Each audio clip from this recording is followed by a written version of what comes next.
প্রায় 1.5 মাস পর ঢাকায় যাইতেছি, এই জন্য কিছু খাবার আসছে বাসা থেকে। আমার ধরেন অনেক একটা খাবার খাইতে মন চাইতেছে, কিন্তু এরকম ড্যাক খুললে সেটার ঘ্রাণ পেয়েই আমার খাবারের সব ইন্টারেস্ট চলে যায়। So here is the ultimate মোরগ পোলাও, কিন্তু এটার মধ্যে আলু দেওয়া ছিল আর এটার টেস্ট আলহামদুলিল্লাহ খুব ভালো হয়েছে। যাই হোক, কি অবস্থা সবার, কেমন আছেন সবাই? আশা করি সবাই ভালো আছেন। আমার ঢাকা আসলে অথবা কুমিল্লা গেলে একটা ভিডিওতে হুদাই গ্যাপ পড়বে। আর রিসেন্টলি একটু অসুস্থ থাকার কারণে তো নড়াচড়া করতেও খুব কষ্ট হইতেছে, বাট এখন আবার ইনশাল্লাহ লং টাইমের জন্য ঢাকা মুভ করতেছি।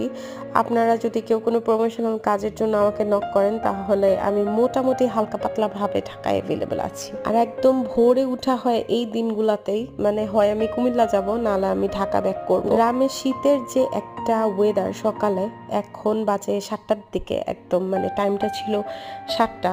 এই মুহূর্তটা বাসার বাইরেই এত বেশি সুন্দর দেখতে, কিন্তু আনফরচুনেটলি গাড়ির ভিতরে